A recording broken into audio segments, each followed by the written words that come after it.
تمام تعریفیں اللہ تعالیٰ جل مجدہ الکریم کے لیے، درود و سلام نبی کرم نور مجسم شفیع معظم احمد مجتبیٰ جناب حضرت محمد مصطفیٰ صلی اللہ تعالیٰ علیہ وسلم کی ذات والا صفات کے لیے حمد و صلوات کے بعد، عزیز دوستو، بزرگوں اور بھائیوں، انسان کھائے پیے سوئے جاگے تو اس کے جسم کی ضروریات پوری ہوتی ہیں، لیکن جب وہ اللہ کا ذکر کرتا ہے، نماز پڑھتا ہے، دعا مانگتا ہے، استغفار پڑھتا ہے، درود و سلام کے گجرے پیش کرتا ہے، تو پھر اس کی روحانی ضروریات پوری ہوتی ہیں۔ آج جس زمانے میں ہم وقت گزار رہے ہیں، لوگوں کی جسمانی ضروریات پوری کرنے کے لیے، غذائی ضروریات پوری کرنے کے لیے بہت سارے بندوبست کیے جا رہے ہیں، لیکن جتنا لوگ اپنی ظاہری ضروریات میں خود کفیل ہوتے جا رہے ہیں، اتنا ہی زیادہ وہ روحانی طور پر کمزور ہوتے جا رہے ہیں۔ گھنٹوں بیٹھ کر گپ شپ کرنے والے لوگوں کے لیے تھوڑی دیر بھی ذکر الہی کرنا مشکل ہو جاتا ہے۔ لمبی چوڑی باتیں کرنے والے، لمبے چوڑے دلائل دینے والے لوگ اور سمجھدار لوگ اور سیانے لوگ عبادت کے معاملے میں سستی کرتے ہیں، عمل کے مسئلے میں کمزور ہو جاتے ہیں۔ تسبیحات کرنا، وظائف پڑھنا، درود و سلام پڑھنا، کم بولنا، سچی بات کرنا، صبر سے رہنا، شکر کو اپنانا، قناعت اختیار کرنا، حسد، بغض، عداوت سے بچنا، یہ لوگوں کے لیے مشکل ہو جاتا ہے۔ پھر اس کا نقصان یہ ہے کہ معاشرہ ایک عجیب سی بے سکونی اور بے قراری کہ انسان نے کبھی پتھر کی پوجا کی، کبھی معاذ اللہ چاند سورج کی، درختوں کی، بتوں کی پوجا کی۔ معاذ اللہ یہ غلط ڈائریکشن پہ تو چڑھ گیا، لیکن ایسا نہیں ہے کہ کوئی بندہ دنیا میں آیا ہو اور کسی کی اس نے عبادت نہ کی ہو۔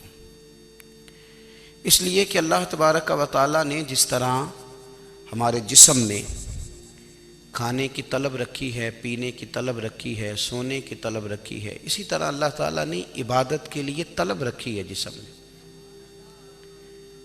یہ تو ہوا کہ انسان گمراہ ہو گیا، غلط رستوں پہ چل نکلا، آری کا شکار ہے۔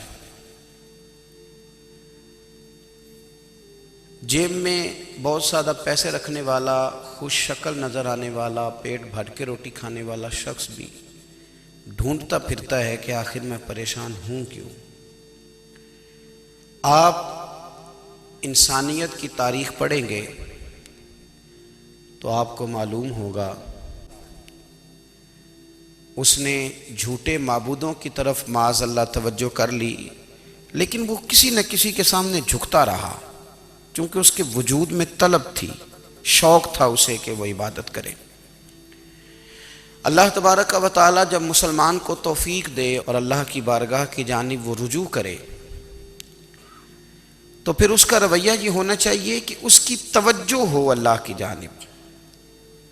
ہمارے ہاں تسبیحات پڑھ لی جاتی ہیں اگر کبھی موقع ملے، لیکن وہ خاص انہماک، وہ خاص شوق، وہ خاص ذوق اللہ تبارک و تعالیٰ کی عبادت کا، ایک ہوتا ہے نماز پڑھنا، ایک ہوتا ہے اہتمام کے ساتھ نماز پڑھنا، یعنی ذرا وقت پہ اٹھنا، ذرا صحیح کر کے وضو کرنا، ذرا شوق سے مصلی بچھانا۔ ایک ہوتا ہے تسبیح پڑھ لینا، اور ایک ہوتا ہے ذرا تھوڑا سا شوق کے ساتھ اللہ کو یاد کرنا۔ آپ کبھی جو میں نے آیہ کریمہ پڑھی، اس کی آپ شان نزول دیکھیں۔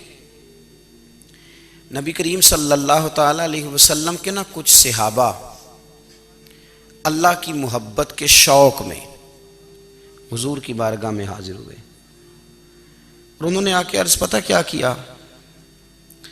عرض کرنے لگے، یا رسول اللہ صلی اللہ تعالیٰ علیہ وسلم، سالوں بیت گئے ہیں سجدے کرتے ہوئے، حضور سالوں بیت گئے ہیں تسبیح پڑھتے ہوئے، سالوں بیت گئے کہتے ہوئے کہ سبحان اللہ وہ پاک ہے. ہمیں سالوں بیت گئے یہ کہتے ہوئے کہ اللہ اکبر وہی سب سے بڑا ہے. سالوں بیت گئے کہتے ہوئے کہ الحمدللہ ساری تعریفیں اللہ کے لیے. سالوں بیت گئے اس کی تسبیح کرتے، تحلیل کرتے، تکبیر کہتے. حضور اب نہ ہمارا اپنے رب سے ملنے کو جی چاہتا ہے. کبھی اے حقیقت منتظر نظر آ نہ لباس مجاز میں. لاکھوں سجدے تڑپ رہے ہیں میری جبین نیاز میں. اور اقبال کہنے لگے کہ تیرے عشق کی انتہا چاہتا ہوں، تو میری سادگی دیکھ کیا چاہتا ہوں.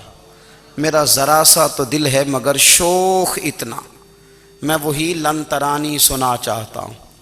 میرا بھی دل کرتا ہے کہ اللہ میں تجھے کہوں میں تجھے دیکھنا چاہتا ہوں، جس طرح حضرت موسیٰ کلیم علیہ السلام نے کہا تھا، اور تو مجھے کہے کہ لن ترانی تو نہیں دیکھ سکتا. ذرا سا تو دل ہے مگر شوق اتنا، میں بھی وہی لن ترانی سنا چاہتا ہوں. پھر کہنے لگے بھری بزم میں راز کی بات کہہ دی، بڑا بے ادب ہوں سزا چاہتا ہوں. دیکھو سب لوگوں کے بیچ ہی میں نے یہ کہہ دیا. میرے عزیز صحابہ نا شوق میں، کتنے سارے لوگ ہیں آپ، کتنی ماشاءاللہ بڑی تعداد میں آپ آئیں. ہم بھی کبھی اس شوق میں گئے ہیں کہ ہمارے رب کو دیکھنے کو دل چاہتا ہے، ہمارا جی چاہے وہ کبھی ہمیں ملے، ہم کبھی اس کی زیارت کریں، اس کی بارگاہ کرم میں ہم حاضر ہوں. صحابہ نے عرض کیا یا رسول اللہ صلی اللہ تعالی وسلم ہمارا رب کہاں ہے؟ ہمارا نا اپنے رب کو دیکھنے کو جی چاہتا ہے. جب صحابہ نے یہ عرض کیا تو اللہ نے قرآن مجید نازل کیا. فرمایا وَإِذَا سَأَلَكَ عِبَادِي أَنِّي فَإِنِّي قَرِيب. محبوب جب میرے بندے آپ کی بارگاہ میں آ کے میرے بارے میں پوچھیں نا تو ان سے کہہ دینا میں ان کے قریب ہی ہوں، قریب ہی ہوں. دلیل کیا ہے؟ بھائی اذا دان، یہ جب بھی مجھ سے دعا مانگیں گے میں ان کی دعاؤں کو قبول فرماؤں گا. میں ان کے قریب ہوں، میں ان کے قریب ہوں. یہ جب بھی دعا مانگیں گے نا میں قبول کروں گا، میں ان کے قریب ہوں. اللہ تبارک و تعالیٰ کے بندے اللہ سے محبت کرتے، رب کی بارگاہ میں جھکتے، اس کو اپنے دکھ سناتے، اس کے پیارے محبوب صلی اللہ تعالیٰ علیہ وسلم کا وسیلہ لے کے اس کے حضور حاضر ہو جاتے، پیشانیاں سجدوں سے روشن ہوتی. ہم نا ہر چیز کے لیے وقت نکالتے ہیں، ہر چیز کے لیے، لیکن عبادت کے لیے وقت نہیں نکالتے. ہر شے آباد ہے، ہر شے. ہماری فیس بک بھی آباد ہے، واٹس ایپ بھی آباد ہے، ہمارے ٹویٹر بھی آباد ہیں، ہماری ہر چیز آباد ہے. سب سے کم آباد ہمارا مصلی رہ گیا ہے، سب سے کم. وہ لوگ اب ڈھونڈنے سے ملتے ہیں جن کی بغل میں مصلی ہوتا تھا. میرے بھائی آپ کتنا کو دنیا کے پیچھے بھاگو گے تھکا دے گی، کتنا دولت کے پیچھے بھاگو گے تھکا دے گی. آپ جب اپنی زندگی میں جمع تفریق کرو گے نا تو مرتے وقت احساس ہوگا کہ سارا کچھ تو لوگوں کے لیے کیا، اپنے لیے تو کر ہی کچھ نہیں سکے. اور ہم عبادت کے معاملے میں بہانے بازی بھی کرتے ہیں. ہم کہتے ہیں اوہو رزق کمانا بھی تو عبادت ہی ہے نا، تو میں حلال روزی کے لیے جا رہا ہوں، یہ بھی تو عبادت ہے نا.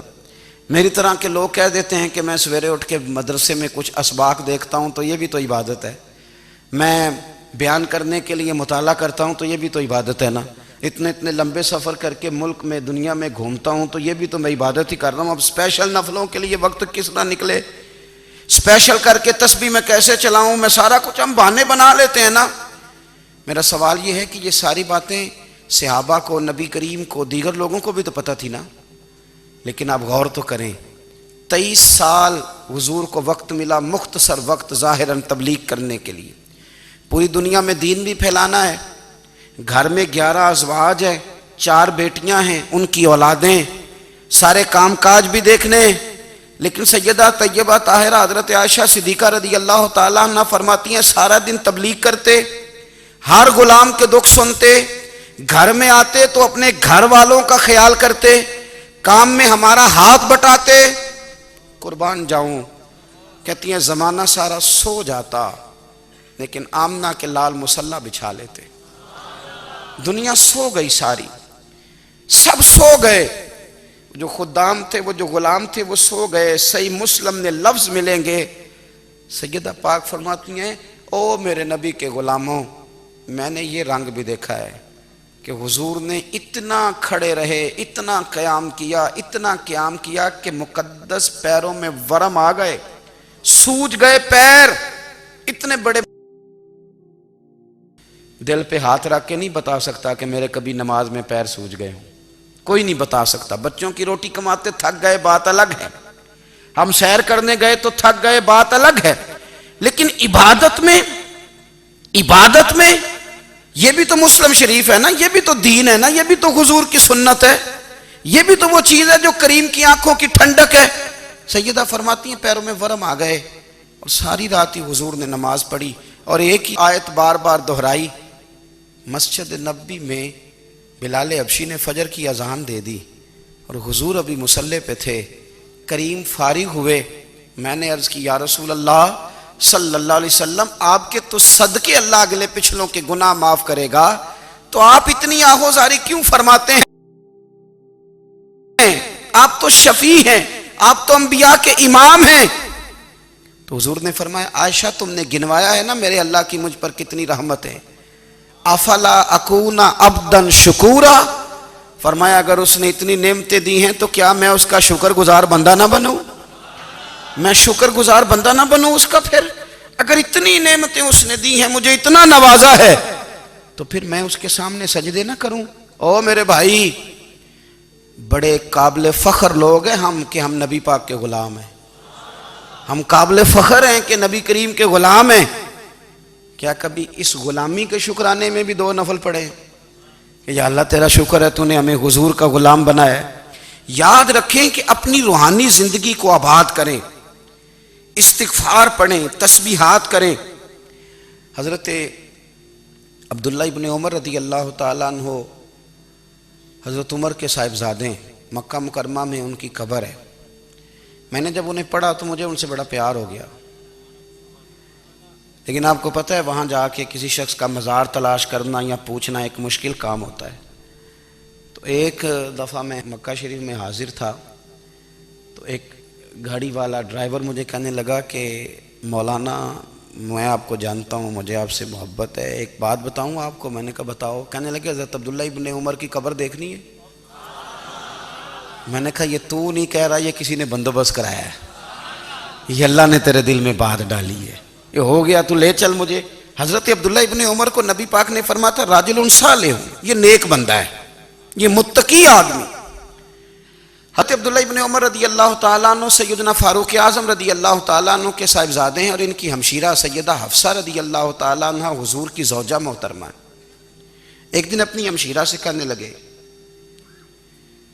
کہ نبی کریم صلی اللہ تعالیٰ علیہ وسلم گھر میں آئے نا، اور اگر حضور غم امت میں پریشان نہ ہوں، طبیعت کو حشاش بشاش دیکھو، تو ذرا پوچھنا تو صحیح حضور کا میرے بارے میں کیا خیال ہے، پوچھنا تو صحیح کہ کریم کی بارگاہ میں میرا کیا مقام ہے، میرے بارے میں حضور کیا فرماتے ہیں۔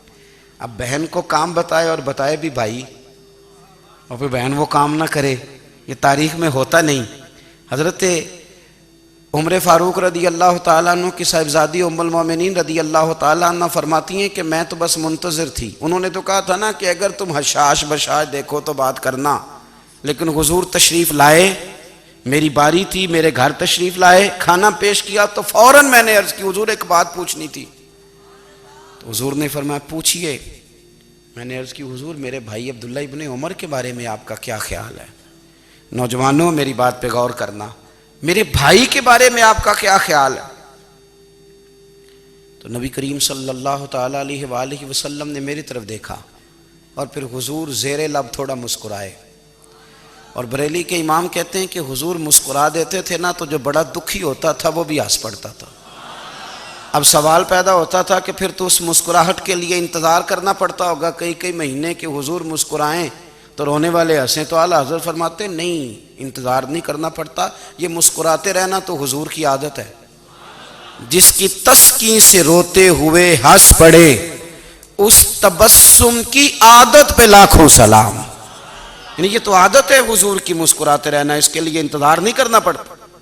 بھائیوں آپ خیال رکھیں گے، غور کریں گے، حضرت عبداللہ ابن عمر رضی اللہ تعالیٰ عنہ کے بارے میں پوچھا تو سیدہ فرماتی ہیں کہ نبی کریم صلی اللہ تعالیٰ علیہ وسلم نہ زیر لب مسکرائے اور فرمایا حفصہ تیرا بھائی ہے تو اچھا، لیکن میں نے سنا ہے کہ عشاء کی نماز پڑھتا ہے تو فجر تک سویا ہی رہتا ہے۔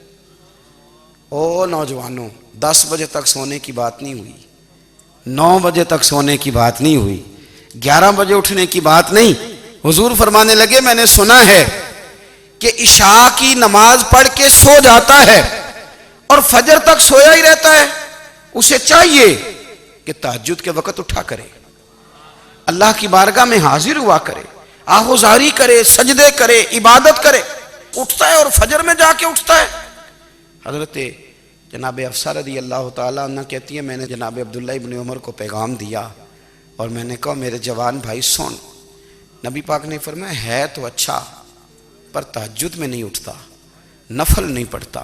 او میری ملت کے جوانوں، مزہ نہیں آ جاتا جب ساری دنیا سوئی ہو، ساری دنیا، اور بستر بھی گرم ہو اور نیند بھی پورا غلبہ کر رہی ہو، اور اچانک گھنٹی بجے دماغ میں، آنکھ کھلے، گھڑی پہ نظر پڑے، 3:30 4 بجے کا پیغام گھڑی بتائے، اور کوئی چڑھتی جوانی والا اٹھ کے وضو کرے، اور جب وہ مصلی کھول کے بچھائے تو مدینے والے محبوب کہتے ہیں کہ ہر نماز پہ رب ثواب دیتا ہے، اور جو اٹھ کے تہجد کی نماز پڑھے اسے دیکھ کے تو رب مسکراتا ہے، جو اس کی شان کے لائق ہے، جو اس کی شان کے لائق، وہ مسکراتا ہے، خوش ہوتا ہے کہ میرا بندہ تہجد میں اٹھ گیا، وہ مسکراتا ہے۔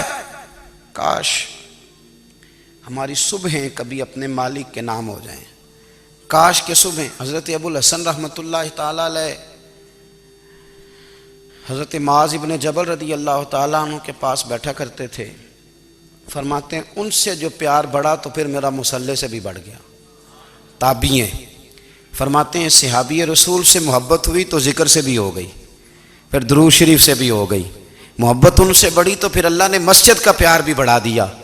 آپ فرماتے ہیں کہ میری ہر وقت طبیعت چاہتی تھی کہ بس اللہ اللہ کروں، بس اللہ اللہ کروں، بس نہ میں ذرا تھوڑی جان چھڑاؤں لوگوں سے، کوئی 10 منٹ ملے تو میں کوئی 4 نفل پڑھ لوں، میں تھوڑا سا نہ بچوں لوگوں سے، اور مجھے تسبیح ملے تو میں نہ کوئی 400-500 دفعہ استغفار پڑھوں، سبحان اللہ، الحمدللہ، اللہ اکبر، لا حول ولا قوت الا باللہ، میں نہ تسبیحات پڑھوں۔ فرماتے ہیں کہ بچے تھے گھر میں 6-7، غربت تھی، کام ملتا کوئی نہیں تھا، اور میں کام چور نہیں تھا، کام ڈھونڈتا تھا، پر اللہ کی قدرت کے کام نہیں ملتا تھا۔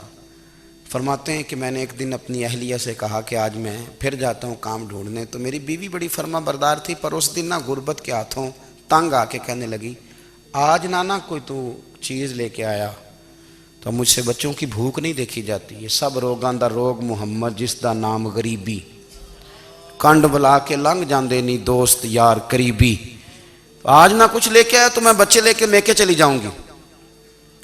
شیخ فرماتے ہیں کہ میں بڑا پریشان گھر سے نکلا، پر میں نے صبح سے لے کے زور تک کام ڈھونڈا، کام ملا کوئی نہیں، تو میرے دل میں خیال آیا چلو کام نہیں ملتا تو اللہ اللہ تو کرے نا، چلو بندوں کی مزدوری نہیں ملتی تو رب کریم کی عبادت ہی کرتے ہیں۔ فرماتے ہیں کہ میں نے نا فرات کے پانی سے وضو کیا، نہر کے، شدید دھوپ تھی، ساتھ ریت تھی اور ریت تپ رہی تھی، میں نے اپنا رومال وہیں مصلی کے طور پر بچھا لیا، اور فرماتے ہیں کہ زور سے لے کر عصر تک نماز پڑھی، دھوپ بھی پورے زور پہ، پر میرے سجدے کا ذوق بھی پورے زور پہ۔ فرماتے ہیں سورج بھی چمک رہا ہے اور رب کی عبادت کا ذوق بھی پورے زور پہ، میں سجدہ کروں تو پھر میرا اٹھانے کو جی نہ چاہے۔ میرے استاد لکھا کرتے تھے، یہ ان کا شعر ہے، وہ کہا کرتے تھے مجھے سوز دے، مجھے ساز دے، اور مجھے نیم شب کا نیاز دے، دم سجدہ خود کو میں توڑ دوں، مجھے ایسا ذوق نماز دے، اور میں تیری بہار کا پھول ہوں، میں کھلا بھی ہوں تو تیرے لیے، مجھے میری شاخ سے توڑ لے، مجھے اپنی زلف کا ناز دے۔ بھائی فرماتے ہیں کہ عصر تک میں نے نفل پڑھے، دل ڈھلنے لگا، عصر کی نماز پڑھی اور میں وہاں سے چلا، اب میں جب نکلنے لگا تو دل میں خیال آیا کہ چھوٹی چھوٹی دیواریں ہیں گھر کی، بغیر کچھ لیے جاؤں گا تو بیوی دور سے دیکھے گی تو شور کرے گی کہ پھر خالی ہاتھ آ گیا ہے۔ کہتے میں نے اپنے اسی رومال میں جس پہ میں نے نماز پڑھی تھی نا، رومال میں کیا دے پنجابی جو صافہ کہتے ہیں، اسی میں نا میں نے کچھ ریت بھر لی کہ وہ دور سے دیکھے گی تو سمجھے گی کچھ لے کے آیا ہے، چلو جا کے اسے بتا دوں گا کہ آج پھر مزدوری نہیں ملی۔ کہتے ہیں وہ ریت لے کر جب میں گھر میں گیا تو پہلے بیوی دروازے پہ کھڑی ہوتی تھی، پوچھتی تھی خالی ہاتھ آ گئے ہو؟ آج میں نے دیکھا تو ہے ہی کوئی نہیں۔ فرماتے ہیں میں اندر داخل ہوا، سلام لیے، کونے میں نے وہ رومال رکھ دیا اور میں نے آواز دی کہ بھلی مانس کہاں ہو؟ تو وہ کہنے لگی آپ منہ ہاتھ دھو لیں، میں روٹی لے کے آئی۔ میں نے کہا روٹی کہاں سے آ گئی؟ یہاں تو کئی دنوں کے فاقے، تو کئی دنوں کی غربت ہے، یہاں تو اس گھر میں تو فقیری ہے۔ فرماتے ہیں کہ وہ روٹی لے کے آئی اور اس وقت کی جو موجودہ نعمتیں تھیں، سمجھ لیں سلاد، اچار، ہر چیز ساتھ لائی۔ میں نے کہا کہ بچے کہاں گئے؟ کہنے لگی وہ کھانا کھا کے کھیلنے گئے، آپ کھانا کھا لیں آ جاتے ہیں۔ کھانا اس نے چن دیا۔ میں نے حیرت انگیز لہجے میں ساری نعمتیں اپنے دسترخوان پہ دیکھ کر کے بیوی سے پوچھا یہ کہاں سے آیا کھانا؟ بچوں کو تو نے کہاں سے کھانا کھلایا؟ یہ سارا کچھ کیسا ہے؟ تو کہنے لگی پتہ نہیں آج آپ کس کریم کی مزدوری کرنے چلے گئے تھے، پتہ نہیں کس کریم کی، میرے گھر میں تو اتنی نعمتیں آئی ہیں کہ مجھ سے سنبھالی نہیں جا رہی، اتنا اناج ہے، اتنا گندم ہے، کس کریم کے دروازے آج چلے گئے تھے؟ یہ کہتے کہتے وہ اٹھی اور اٹھ کر کے کہنے لگی پہلے بڑا کچھ آیا تھا، اب کیا لے آئے ہو؟ اور جا کر کے نا اس نے وہ ریت والا رومال کھولا، کہنے لگے میں تو لے کے آیا تھا ریت، تو میرے رب نے اسے بھی سونے اور ہیرے بنا دیا تھا۔ جب آپ کی توجہ اللہ کی جانب، میرے نبی پاک صلی اللہ تعالی علیہ وسلم نے فرمایا ہر چیز اپنے رب سے مانگ، ہر چیز مانگ، ہر چیز مانگ۔ یا رسول اللہ کیا کچھ؟ میرے محبوب نے فرمایا تیرے گھر میں نمک بھی ختم ہو جائے تو وہ بھی اپنے رب سے مانگا کر، تو مانگنا وہ تجھے دے گا، تو اس کی بارگاہ میں کشکول طلب دراز تو کرنا۔ اور ترمذی شریف میں عجیب لفظ ہے، رسول کائنات نے فرمایا، رب کریم فرماتا ہے جب میرا بندہ ہاتھ اٹھاتا ہے نا تو مجھے حیا آتی ہے کہ میں خالی کیسے لوٹا دوں اس کے۔ اتنے بڑے بادشاہ کی بارگاہ میں، او بھائی لوگوں سے عزتیں تلاش کرتے ہو تو وہ کیا تمہیں عزت دیں گے؟ وہ تو کل اچھا کہتے ہیں پرسوں برا کہنے لگ جاتے ہیں۔ لوگوں کے سامنے گڈ بک میں آنا چاہو گے تو وہ تو سویرے تمہارے بارے میں کچھ کہیں گے، شام کچھ اور کہیں گے۔ اپنی روحانی زندگی آباد کریں، اپنے مسلح کو وقت دیں، اور دنیا سے چھپ کر اس موبائل کو بند کر کے اور اپنے آپ سے بھی چھپ کے اور تنہا ہو کے چھپا کے سارا کچھ اپنے آنسو اپنے رب کی بارگاہ میں پیش کریں، اس کے حضور حاضری دیں۔ سنو نا ترمذی کی حدیث، اور اسے یاد رکھنا، نبی پاک علیہ السلام نے فرمایا اپنے دکھ لوگوں کے سامنے نہ بیان کرنا، سیٹھوں نوابوں کو نہ بتاتے پھرنا، دنیا داروں کے سامنے جا کے نہ رونا کہ میں تکلیف میں ہوں۔ فرمایا اگر دنیا داروں کو دکھ بتاؤ گے رب تمہیں کبھی غنی نہیں کرے گا۔ اور لوگ ہیں کہ الٹا مذاق اڑائیں گے۔ آپ کی جس سے بڑی پکی یاری ہے نا، پکی، وہ تب تک پکی ہے جب تک آپ نے 50,000 مانگا نہیں، اور جس وقت آپ نے کہہ دیا کہ میں مجبور ہوں میری مدد کر تو پھر ختم ہو گئی دوستی۔ لوگوں کی تعلقات آپ کے ساتھ تب تک ہیں جب تک آپ ان سے کوئی ضرورت وابستہ نہیں کرتے۔ کریم محبوب فرمانے لگے بندوں کے سامنے دکھ نہ بیان کرنا، اللہ تجھے کبھی غنی نہیں کرے گا۔ تو اپنے دکھ اپنے رب کو بتا، تو دعائیں مانگ، تو اس کی بارگاہ میں حاضر ہو، تو اس کے حضور عرض کر۔ فرمایا اپنے دکھ اپنے رب کو بتا، وہ جلدی کرے یا دیر سے کرے تجھے ساری دنیا سے بے نیاز کر دے گا، تجھے کسی کا محتاج نہیں رہنے دے گا۔ اپنے مسلح کو، اپنی دعاؤں، ایک بزرگ فرماتے ہیں میں نے دعا مانگنے کا طریقہ اپنی بیوی سے سیکھا، دعا مانگنے کا طریقہ اپنی، سیکھنے والے تو اپنے بچوں سے بھی سیکھ لیتے ہیں، سیکھنے والے تو ہر ایک سے سیکھتے ہیں۔ وہ کہتے ہیں میں نے دعا مانگنے کا سلیقہ اپنی بیوی سے سیکھا ہے۔ حضرت وہ کس طرح؟ فرمانے لگے میری بیوی نے نا مجھے کوئی کام بتایا، کچھ پیسوں کی ضرورت کے لیے کہا، تو میں نے اسے کہا کہ بھئی ابھی میرے پاس نہیں ہے، کچھ دنوں میں آتے ہیں تو میں دے دوں گا۔ عورتوں کی عادت ہوتی ہے وہ بار بار یاد کراتی ہیں، 2-4 دنوں کے بعد پھر اس نے کہا حضرت وہ میں نے کہا تھا کچھ پیسے میں نے اسے کہا کہ ابھی میرے پاس نہیں ہے، کچھ دنوں میں ملتے ہیں تو میں تمہیں دے دوں گا۔ اس نے کچھ دنوں کے بعد پھر کہا حضور وہ میں نے کچھ پیسے کہے تھے۔ فرماتے میں نے ڈانٹ دیا، میں نے کہا کہ کیا تو روز مجھے شرمندہ کرتی ہے، کہا نا میرے پاس نہیں ہے، ہوں گے تو دے دوں گا، تو روز یاد کراتی ہے۔ فرماتے ہیں اس نے پہلے تو میری ڈانٹ کو سہا، پھر میرے سخت جملوں نے اس کی آنکھوں میں آنسو پیدا کر دیے، پھر اس نے اپنے آنچل میں اپنے اس دکھ کو سمیٹا، اور پھر اس نے ایک جملہ کہا تو میں رو پڑا، اور مجھے اپنے رب سے مانگنے کا طریقہ آ گیا۔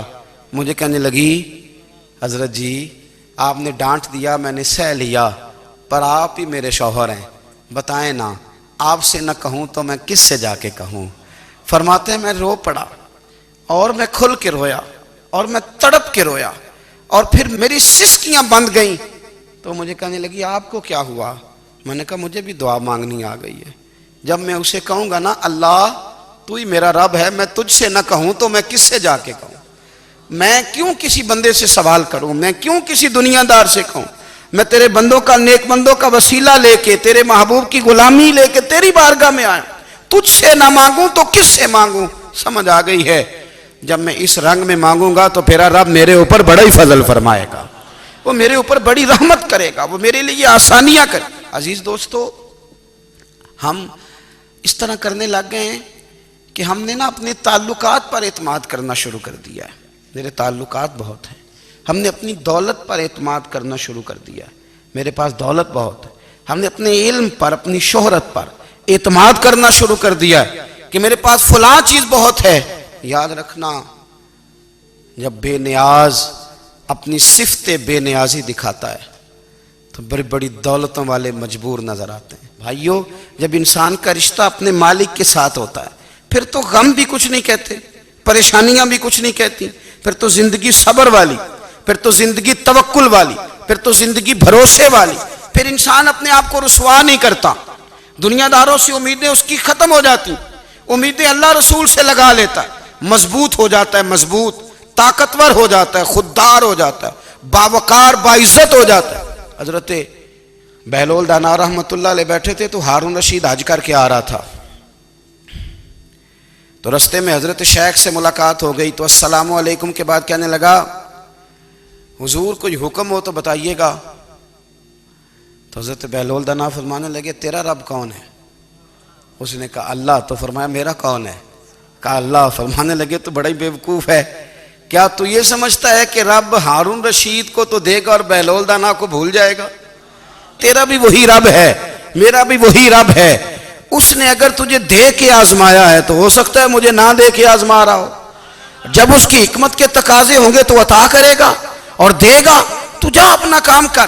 بھائی اپنی روحانی زندگی، اپنی عبادات، اپنے وظائف، اپنے روزمرہ کے معاملات، اپنی دعائیں، اپنا استغفار، دیکھو کوئی مشکل کام تو نہیں 2 رکوع ہیں سورہ واقعہ کہ اگر رات کو پڑھ لی جائے تو۔ میں کس طرح یہ بات بیان کروں کہ تعویذ بانٹنا آسان ہے اور وظیفہ بتانا مشکل ہے؟ سارا دن تعویذ بانٹیں تو لوگ لینے کو تیار ہیں، اور اگر آپ وظیفہ بتائیں تو کہتے ہیں تو مشکل کام ہے۔ او خدا کے بندے، اگر آپ کا تعلق قرآن پاک کے ساتھ مضبوط ہو، قرآن پاک کے ساتھ اگر آپ کا رشتہ ہو، لوگ سفارشیں ڈھونڈتے ہیں نا دنیا میں، کوئی تعلق مل جائے تو میرا کام ہو جائے، دنیا میں اتنا مشکل معاملہ ہے، آخرت میں مجھے بتائیے گا کتنا مشکل معاملہ ہوگا۔ میرے نبی پاک صلی اللہ تعالیٰ علیہ وسلم نے فرمایا جو لوگ سورہ ملک پڑھا کرتے تھے نا، سورہ ملک، یہ سورت ملک قیامت میں ان کی سفارش کرے گی، اور اس طرح کرے گی کہ کہے گی اے اللہ یہاں اس بندے کو جنت میں داخل کر دے یا مجھے قرآن پاک سے علیحدہ کر دے، تو رب فرمائے گا جا اس کا دامن تھام کے اسے جنت تک پہنچایا۔ آپ بات کو سمجھیں، جب آپ کے تعلقات اپنے معاملات کے ساتھ مضبوط ہوں گے، یہ نبی کریم نے وعدہ کیا ہے کہ تو سورت واقعہ پڑھ تیرے گھر میں فاقہ نہیں آئے گا۔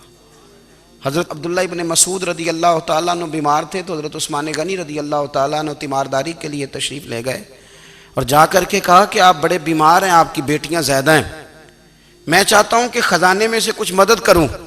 تو سیدنا عبداللہ ابن مسعود رضی اللہ تعالیٰ عنہ اٹھ کے بیٹھ گئے اور کہنے لگے امیر المومنین، اللہ آپ کو میری طرف سے، میری بیٹیوں کی طرف سے بہتر صلہ دے، میری بیٹیوں کو کسی خزانے کی ضرورت نہیں، میں نے انہیں خزانہ دے دیا ہے۔ کہا جناب آپ نے کون سا خزانہ دیا ہے؟ میں آپ کے مالی معاملات کو جانتا ہوں۔ تو فرمانے لگے امیر المومنین میرے نبی کریم نے فرمایا ہے جو سورت واقعہ پڑھے اسے کبھی فاقہ نہیں آتا، میں نے بیٹیوں کو یاد کرا دی ہے، یہ خزانہ میں نے انہیں دے دیا ہے۔ وہ سارے والدین سنیں جو بیٹیوں کے لیے پریشان رہتے ہیں۔ حضرت عبداللہ ابن مسعود نصیحت کر رہے ہیں، فرمانے لگے میں نے سورت واقعہ یاد بھی کرا دی ہے، پڑھنے کی عادت بھی ڈال دی ہے۔ حضور نے فرمایا ہے جو سورت واقعہ پڑھے اسے فاقہ نہیں آتا۔ کہنے لگے چاند تو اپنی جگہ چھوڑ سکتا ہے، سورج گر سکتا ہے، تارے ٹوٹ سکتے ہیں، پر مدینے والے رسول کی بات غلط نہیں ہو سکتی۔ حضور نے فرمایا فاقہ نہیں آئے گا تو انشاءاللہ کبھی بھی نہیں آئے گا۔ کرنے کا کام یہ ہے کہ ہم اپنے معاملات، اپنی عبادات، اپنی دعائیں کبھی 10 منٹ عادت ہو جائے نا دعا مانگنے کی علیحدہ سے رات کو۔ حضور نے فرمایا جو فرض نماز کے بعد دعا مانگے اللہ اس کی قبول کر لیتا ہے۔ نبی پاک صلی اللہ تعالیٰ علیہ وسلم نے فرمایا اللہ مسافر کی دعا قبول فرماتا ہے۔ حضور نے فرمایا اللہ مظلوم کی دعا قبول فرماتا ہے۔ حضور نے فرمایا بیمار سے دعا کراؤ اللہ اس کی دعا قبول فرماتا ہے۔ میرے نبی پاک نے فرمایا ماں باپ جب بھی اولاد کے لیے ہاتھ اٹھائیں، ویسے تے بلے شاہ تو آسمانی اڑ دیاں ہی پھڑ دیں، جڑا گھر بیٹھا انہوں بڑھیا ہی نہیں۔ حضور فرمانے لگے ماں باپ جب بھی اولاد کے لیے دعا فرمائیں اللہ ان کی دعا کو قبول کرتا ہے۔ آپ اپنا تعلق بنائیں، دعا کے ساتھ، عبادت کے ساتھ، مصلی کے ساتھ رشتہ بنائیں، استغفار پڑھیں۔ صلاح الدین ایوبی صلیبی جنگوں میں تھے، رات کو مسجد اقصیٰ میں نماز پڑھی تو پریشان تھے۔ ایک بزرگ سے ملاقات ہوئی تو وہ کہنے لگے کہ آپ بڑے پریشان ہیں۔ کہنے لگے حضور پریشان اس لیے ہوں کہ پہلے ہی مسلمان کمزور ہے، اب میں نے سنا ہے دشمن کا ایک بحری بیڑا وہ جنگی سامان سے بھرا ہوا آ رہا ہے، تو اب ان کے پاس اور تلواریں اور نیزے آ جائیں گے، مسلمانوں کے پاس پہلے ہی وسائل کی کمی ہے، پریشان ہوں کس طرح کر کے مقابلہ کریں گے۔ یہ بات کہتے ہی صلاح الدین ایوبی نے بزرگوں سے کہا حضور آپ بھی دعا کرنا، دعا کی بڑی طاقت ہے۔ میرے نبی پاک نے فرمایا دعا مومن کا ہتھیار ہے، دعا مومن کا۔ حضور نے فرمایا تقدیر کو سوائے دعا کے کوئی چیز نہیں بدل سکتی، دعا مومن کا ہتھیار ہے، یہ کافر کے پاس کوئی نہیں، یہ ہتھیار ہے مومن کا۔ اللہ کرے آپ کو سمجھ آئے، پھر سنیں کئی بار کہہ چکا ہوں یہ ہتھیار ہے۔ کافر کے مقابلے میں جو تیرے پاس سب سے بڑا ہتھیار ہے وہ دعا ہے۔ دعائیں کرانی چھوڑ دی، کرنی چھوڑ دی، لینی چھوڑ دی۔ حضرت سیدنا انس بن مالک رضی اللہ تعالیٰ عنہ فرمایا کرتے تھے میں نے وہ رنگ دیکھا ہے جب حضور دعا مانگتے تھے اور حضور کی مقدس آنکھوں میں آنسو بھی ساتھ ہی بہا کرتے تھے، میں نے وہ انداز دیکھا ہے۔ تو صلاح الدین ایوبی بزرگ سے کہنے لگے آپ بھی دعا کیجیے، اور خود رونے لگے اور سر سجدے میں رکھ کے رونے لگے، اور عشاء سے لے کر فجر تک روئے، خوب روئے۔ صبح وہ بزرگ آئے تو صلاح الدین ایوبی کا خوبصورت اور ہنستا ہوا چہرہ دیکھا، کہنے لگے آپ بڑے خوش ہیں، رات تو میں نے بڑے روتے ہوئے دیکھا تھا۔ تو کہنے لگے حضور وہ جو بحری بیڑا آ رہا تھا نا وہ پانی میں ڈوب گیا ہے، اب وہ نہیں آ رہا، ابھی خبر آئی ہے تو میں بڑا خوش ہوں۔ بزرگ کہنے لگے اٹھ سینے سے لگ اور سن ایک بات، وہ بحری بیڑا پانی میں نہیں ڈوبا، وہ تیرے آنسوؤں میں ڈوب گیا ہے۔ وہ جو تو رات رویا ہے نا رب کریم کی بارگاہ میں تو وہ ڈوب گیا ہے۔ بھائی اپنا مصلی کا، عبادت کا، وظائف کا، اللہ کا سلسلہ اس کو مضبوط کریں، اپنی دعاؤں کے تعلق کو مضبوط کریں۔ دعائیں بڑے انقلاب برپا کر دیتی ہیں۔ ہم تھوڑے نا جب سے خشک ہوئے ہیں نا، خشک، اور میری تو جماعت ہی صوفیاء کی جماعت تھی، ہم تو داتا علی اجمیری کی جماعت سے، ہم تو خواجہ اجمیری کی جماعت سے، ہم تو شیخ احمد فاروق سرہندی کی جماعت سے، ہم تو صوفیاء کی جماعت۔ ہماری جماعت نے بھی وہ تعلق جو ہمارے بزرگوں نے بنایا تھا۔ بزرگ اللہ کے قریب کیسے جاتا ہے؟ تو ہمارے یہاں نا بہت سارے لوگ کہتے ہیں جی نظر ہو گئی تو کام ہو گیا۔ بھائی جو بخاری مسلم میں طریقہ ہے نا اللہ کا قرب پانے کا وہ تو نفل ہے۔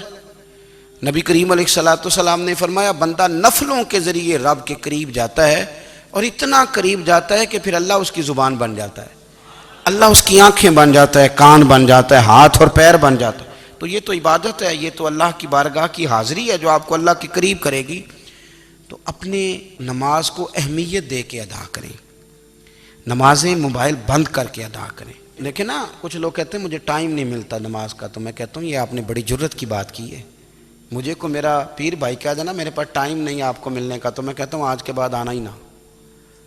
تو کیا سمجھتا ہے تو بہت بڑا آدمی ہے، تیرے پاس ٹائم نہیں ہے اور ہمیں ملنے کا ٹائم، موج کر. تو آپ نے اللہ رسول کو کہہ دیا ٹائم نہیں. اور عجیب فلسفہ ہے نا، کہا جائے نماز پڑھنے آؤ تو کہتے ہیں کپڑے ٹھیک نہیں، اور کہا جائے کہ آؤ ذرا دعوت پہ چلیں تو کہتے ہیں 1 منٹ ٹھہر میں کپڑے بدل کے آیا. نماز کے لیے کہا تو کہتا ٹھیک نہیں، دعوت کے لیے کہا تو کہتا میں ذرا تیاری کر لوں، یوں جانا مناسب نہیں. یہ معاملہ ٹھیک نہیں. رب تو فرماتا ہے کہ جب تو مسجد میں آ تو زینت اختیار کر کے آ، خوب ذوق سے دعا مانگیں، خوب شوق سے نماز پڑھیں، خوب استغفار کا مزاج بنائیں. آپ لوگوں کے بیچ رہ کے سوکھ حاصل کرنا چاہتے ہیں، لیکن آپ کو پتہ ہے کئی مہینے غار حرا میں رہنا بھی مدینے والے محبوب کا طریقہ ہے. ہر سال اعتکاف بیٹھنا الگ سے، یہ بھی حضور کا طریقہ ہے. مسجد نبوی کے اندر دروازہ کھلتا تھا نبی کریم کا، پر گھر کے اندر نفل پڑھے نبی پاک نے. اور حضور فرماتے ہیں کچھ نفل نماز گھر میں بھی پڑھا کرو، گھر کو قبرستان نہ بناؤ. ہمارا گھر اللہ کے ذکر سے آباد ہوگا. اگر ہم نماز پڑھیں گے نا، میں جب سنت پڑھنے کے لیے گھر میں کھڑا ہوتا ہوں تو میرا جو 2.5-3 سال کا بیٹا ہے نا، وہ بھی میرے ساتھ نماز پڑھنی شروع کر دے. اسے پتہ کوئی نہیں نماز کیا ہوتی ہے، لیکن وہ بھی نا سجدہ نہ بھی کرنا ہے تو ساتھ لیٹ ضرور جاتا ہے. پتہ چلا بچے لیکچر دینے سے نماز نہیں پڑھتے، نماز شروع کر دیں تو بچے بھی شروع کر دیتے ہیں. ہم جب پریشان ہوتے ہیں تو لیکچر دیتے ہیں، تو لیکچر تو باہر شاید چل جائے، گھر میں کیسے چلے گا؟ گھر میں تو عمل چلے گا. تو میرے عزیز، آج کے اس روحانی اجتماع میں ہمارے دوستوں نے جو محنت کی، ہم نے بار بار اپنی نیت سے پوچھا خدا ہمیں معاف کرے اگر کوئی ذاتی شہرت ہے، کوئی ہمارے ذاتی مفادات ہیں، رب ہمیں ہدایت دے. ہماری یہ خواہش تھی کہ روحانی اجتماع ہمیں تھوڑا سا اللہ اور اس کے رسول کے جانب مائل کرے، کچھ ہمارا رشتہ مصلی کے ساتھ مضبوط کرے.